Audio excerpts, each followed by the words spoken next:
Okay, I'm Gail Webster, and this is my son Stephen, my husband Kevin. We're here with Stephen's wood shop. He builds wishing wells, bat houses, bee houses, bird feeders.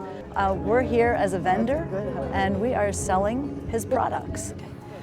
We always wanted Stephen to have a job in the community where he was doing something that he loved.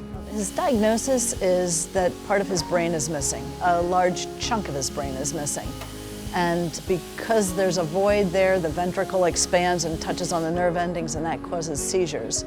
And the lack of brain also is why there's mental retardation and why there's verbal apraxia. It's not a particular condition. It's, we didn't know about it till he was 4 months old. When he had his first seizures, it was just a big surprise to us that he wasn't, the perfect, normal, healthy baby that we thought we started with those first 4 months.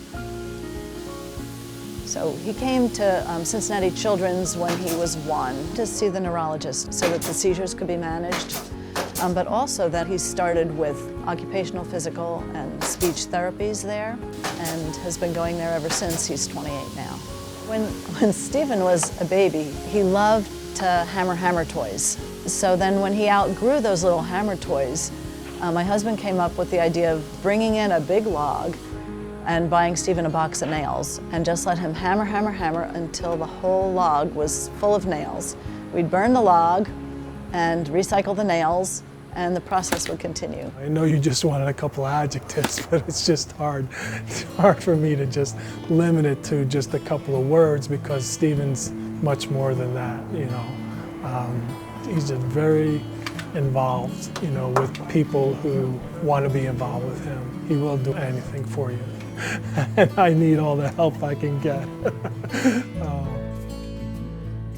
He's 28, so it must have been about 14 years ago. He was a freshman in my class, and the wood shop was next door to our classroom, and we started working on projects.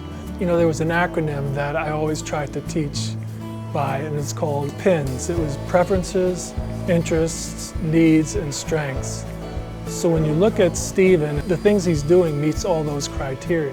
And seeing what his parents and all the people previous to me have done, they're doing that, and that's why he's so successful.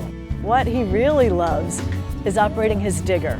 He has a backhoe at home and a big pile of dirt. It's the only thing in his life he has ever asked for. His siblings got to go to college, Stephen got a digger. And like with the hammering, you never knew where that was gonna end up, that it actually become a business. With his digger, who knows where that might also lead him. Green, one of our blessings is that he's maybe not high enough functioning to understand that he's different, or maybe it's just that he's never been taught to believe that he's a whole lot different. Sure. Truck, yeah, there's a truck. Because Stephen is basically nonverbal, he can only really make the first consonant sounds of words. Yeah. Yellow?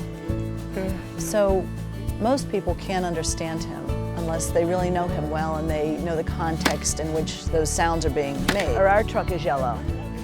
Our truck is yellow, right? So we've come up with a photo book which works really well for Stephen.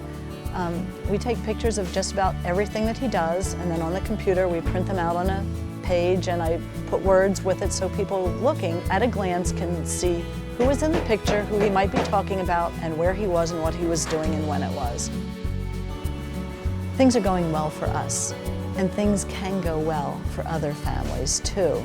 There's a lot more opportunities for people with any kind of disability. And so I want parents to know your kid doesn't have to be pigeonholed. I want them to know there's exciting things that can happen.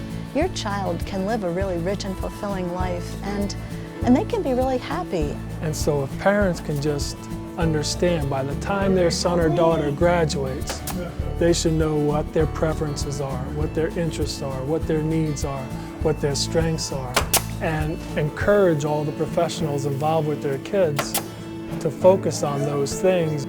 I think their story can be just as successful, if not more so, than Stephen's. Don't be afraid. Don't say, oh, my child could never. Don't hold them back from doing whatever it takes to help them fulfill their potential.